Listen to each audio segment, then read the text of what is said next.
Hello and welcome to the channel. Vice President-elect Shettima has revealed the kind of government his boss, President-elect Bola Tinubu, won't run.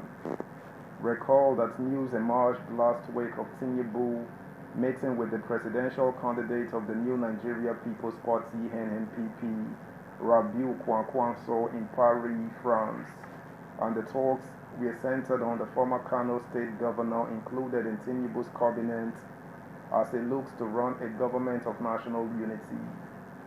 Shettima has now corroborated that fact and says that be the plan all along. Make we get details. Subscribe, like, share, and comment. Thank you. Shettima, Tinubu will run on all-inclusive administration. Vice President-elect Shettima at the weekend gave an insight into what to expect from the Bola Ahmed Tinubu presidency due to be inaugurated next week. Everybody will be given a sense of belonging as there is going to be an inclusive government for all Nigerians, he said. Elections are over and we are going to run Nigeria in such a way that everybody will like it, whether you are a member of the All Progressives Congress APC or not. Shettima spoke in Abuja during a book launch, award presentation and dinner organized for the president-elect, himself and governors-elect by Arewa women for Tinubu and Shettima, and 100% focus on Jagaban. The vice president-elect was represented by Mohammed Bulama. The chairman of 100% Focus on Jagaban, Dr. Ibrahim Mohammed, appealed to the incoming administration to prioritize education and infrastructure. There needs to be an e-government system whereby when you go to the police, immigration, you can get the data of Nigerians to enable us to figure out who are the bad and good people. We need to know ourselves, how we are, who we are, where we live, and who are the bad and right people among us. So we need the data of all and integration of various departments. The administration should be fast about solving problems.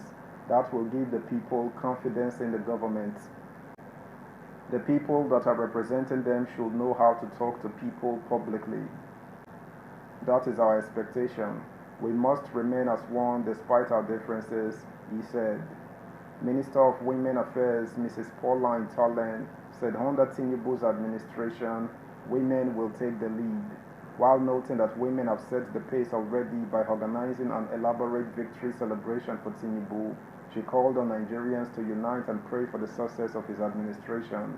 The national president, Arewa Women for Tinubu and Shettima, Ajias Sahadatu Dogon Bashi, said the group will continue to offer prayers for the administration of Tinubu to lead the country to greater heights. It is a great pleasure to celebrate our victory, the emergence of Senator Tinubu and his vice, Shettima, and we thank the Almighty Allah for this opportunity. We have come through tough times, but we thank God we have come out victorious. We will continue to pray to Almighty Allah to grant the President-elect and the Vice President-elect the opportunity to lead this country to greater heights, she said. Also yesterday, the chairman of the Southeast Governors Forum and governor of Ebonyi State, David Umahi, urged the people of the zone to support the incoming president, Tinubu, as the baseline for its integration into mainstream politics and governance.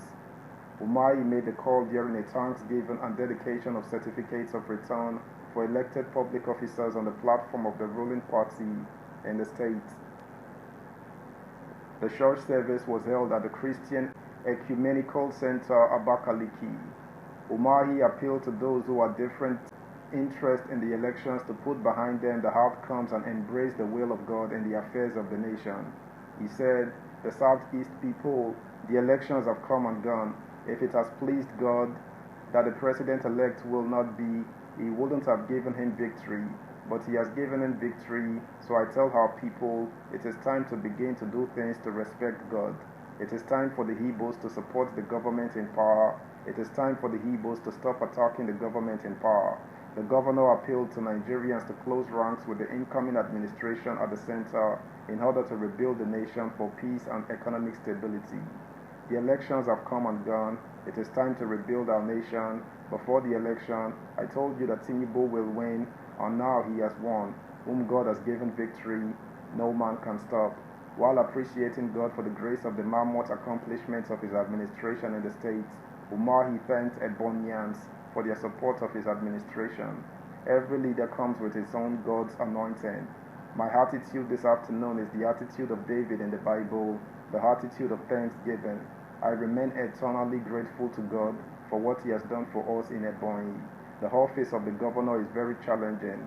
It has always been very challenging. We had 2 recessions, we had Koro and #EndSARS, but we survived all this, so we have to be grateful to God.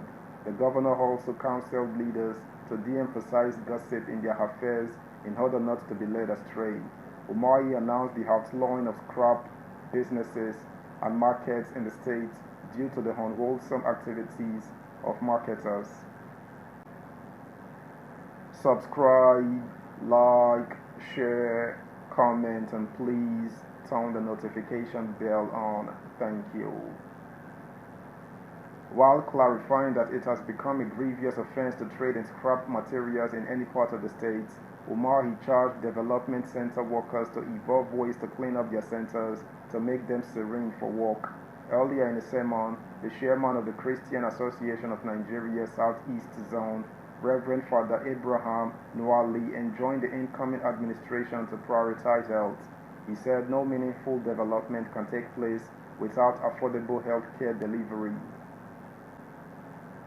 He commended Umahi for insisting on justice, equity, and fairness in the choice of his successor in the state.